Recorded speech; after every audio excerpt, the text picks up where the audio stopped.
There's this one problem that haunts most education consultants in India, and do you know the worst part?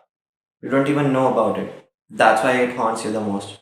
So, in this video, we'll be talking all about that problem and eventually how to shift that problem to a solution. And actually, the topic of this video becomes that how you can grow your education consultancy without spending any money on advertising it or doing any kind of promotions or blah blah blah what everybody talks about. Now the major problem with this industry is, and the people in this industry is that, nowadays everybody is focusing on those flashy things, getting leads, funnels, software, more students, telecallers, counselors over here and there, SOP creation, college selection tools, blah blah blah, right? And that's the major problem, because I just want you to imagine a scenario for yourself. If you are building a four-story building and you only have the budget to either invest in the foundation of the building or get the best of those showy things for your building, best interiors for the building, which one would you choose?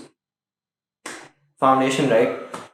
So right now, these leads, these flashy stuff and all is just a distraction for you, buddy. It's a mere add-on that you can have, but while you have that add-on, you should first focus on doing the groundwork for laying the foundations of your education consultancy business, which 99% of the consultants are forgetting about. They're just chasing about the leads without even knowing how to close them into actual clients and get the money for them.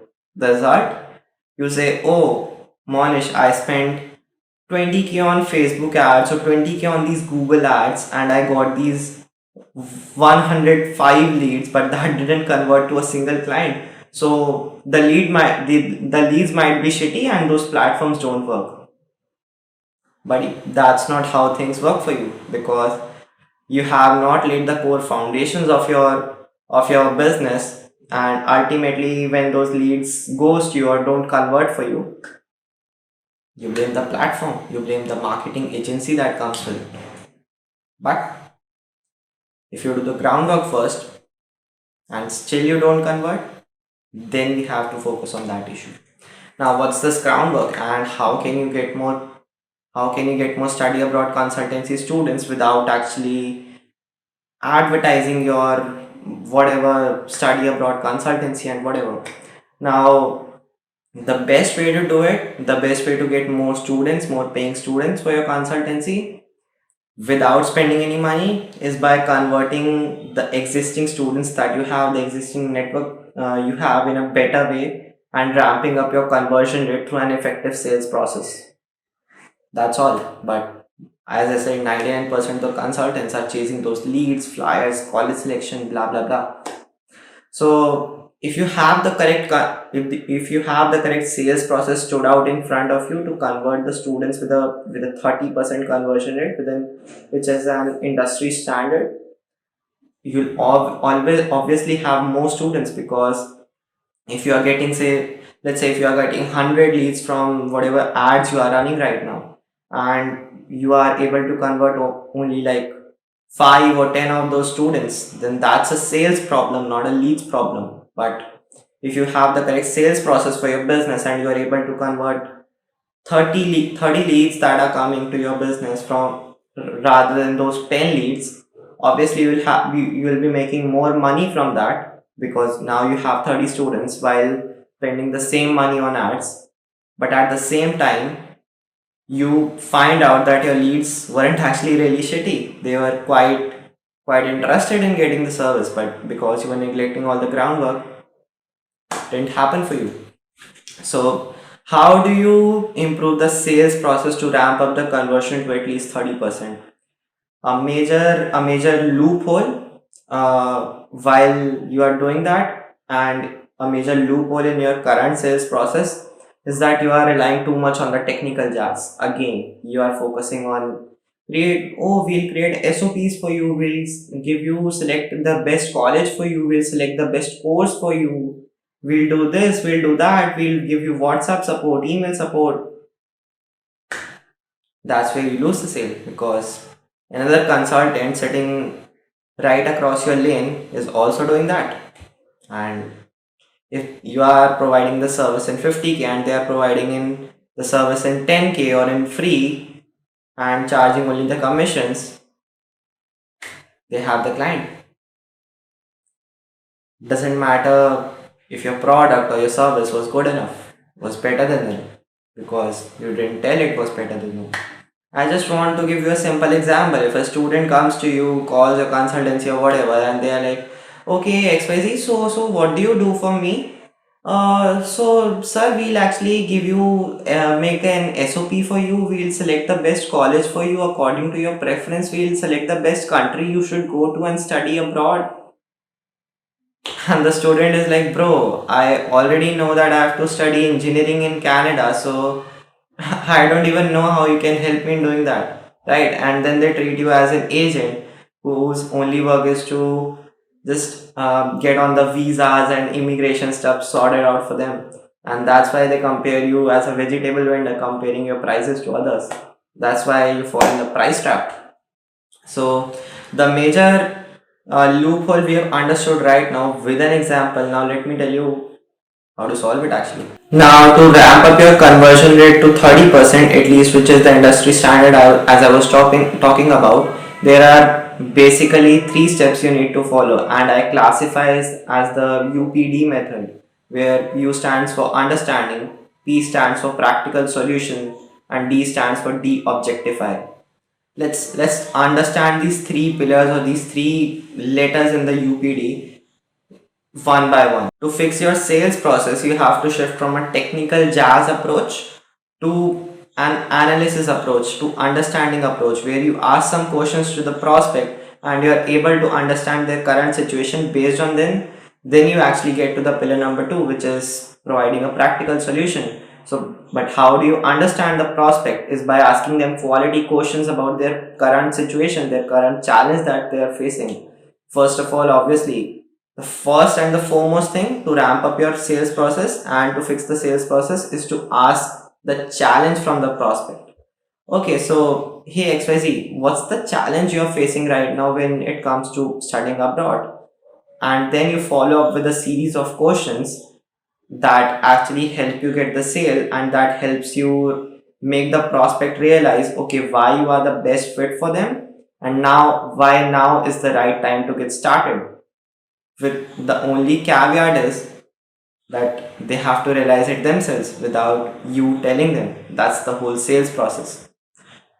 Remember, the sale will only happen when the person in front of you realizes that staying in this current situation is more harmful than just paying you and getting the solution to that problem. Again, the biggest caveat, they have to realize it themselves. So you obviously do this by a series of questions. Okay, so XYZ, what's the challenge you are facing right now? Why is that a challenge? A challenge in the first place? How has that challenge impacted you? And why is that challenge still a challenge? What have you done to overcome that challenge? What happens if that challenge persists in the future? If you solve that challenge, then ultimately what's the goal for you? What happens if you achieve that goal? What happens in your personal life if that goal is if that challenge is sorted for you, and where what is the ultimate goal for you? Now the second part is P, obviously, which is giving a practical solution to the problems. And a practical solution doesn't come from again the technical jazz, college selection, SOPs again and again. Now, what you have to do in this case is you have to divide whatever solution you provide in three simple steps. So, basically, the three simple steps can be anything. The first can be building the core foundations, where you are actually helping them select the best college and best country for them, which fits their finances. The second can be whatever immigration, where you are planning their immigration facilities, where you are arranging their visas and doing all the logistical stuff out for them, so that they don't have to bother. Now, whenever you give a practical solution, you have to be very confident in doing so, because again, you can't rely on technical stuff because that won't get you the sale, but actually the problems, the pain that you have extracted from those earlier questions, you have to bring it here and present the solution. If I tell you about my consultancy business, if someone comes up to me and they're like, oh Monish, I have this problem in my business, and okay, it's hurting me grow my business, and it's costing me maybe 5 to 6 lakhs in monthly revenue for my business, and I really want to fix that.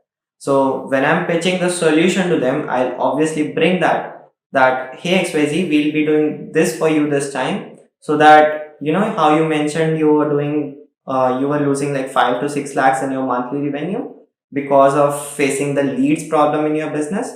So we'll be fixing that problem in this manner for you, so that you are able to cope up with that lost revenue that you have been facing for the past 6 months or 12 months or whatever. Now, when you say that solution in such a manner, when you present the solution in a more organized way without just blurting out everything, it all makes sense, man. And that's how you give a practical solution to them. Now comes the D part, which is de-objectify.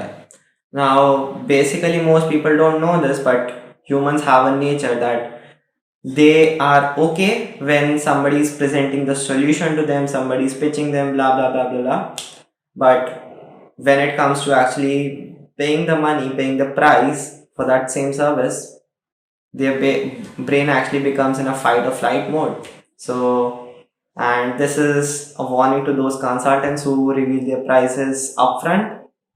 You are doing a big mistake, because as soon as you are saying the price in the first 5 minutes of the call to your student, that brain is that neocortex in the brain is actually in the fight or flight mode, and that's why they cut down the call on you and never really contact you. Now, in the D part, which is de-objectify, you have to first understand if your student or their parent have realized the magnanimity of the problem they are facing right now and what happens if that problem persists. But not only that, they also realize that the solution you've crafted for them is the best one. Now, the correct method to do the de-objectification in the student's mind or the parent's mind is to ask a simple temperature check question for them. So basically, I'll do it for you. So XYZ, we discussed about the solution to get your child to study abroad, right? Yeah.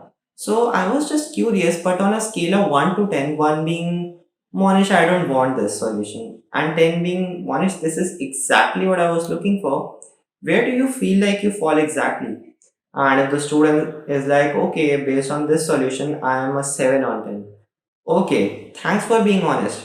But now you have to actually figure that why they gave you that 7 number out of the 10. So cool. So XYZ, thank you for giving me a 7. So why did you give this process a 7 specifically? What did you like about it? Okay, which pillar made the most sense for you? Which part made the most sense for you? And then which part, then what is keeping you from being a 10 instead of a 7? And in while you are doing this process, they obviously give you some objections, some questions, some mindsets that okay, I'm not in a situation to invest so much on a study abroad consultant, or I'm not in a I don't understand this part of the process specifically, and then you solve it for them. Again, once they realize it that it is the best solution for them and now is the right time, then you actually pitch the price to them, and the sale happens within the first sale call. And ideally, for study abroad consultants, the sale should happen within a 1 hour strategy call that you schedule for them. Ideally, for study abroad consultants, the sale should be happening in the 1 hour strategy call that you're arranging for the student or the parent or whatever, not the 5 days or 10 days or even 20 days sales cycle that you are following right now, because that is broken. You can't spend that much of a time on a single student, because ultimately your whole system is dependent on that, and you are losing time, you are losing students.